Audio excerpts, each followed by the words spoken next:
Good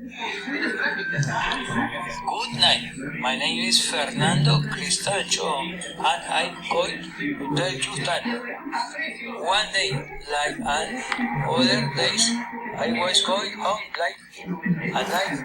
They arrested me, and since I had no papers, the police arrested me for 3 days.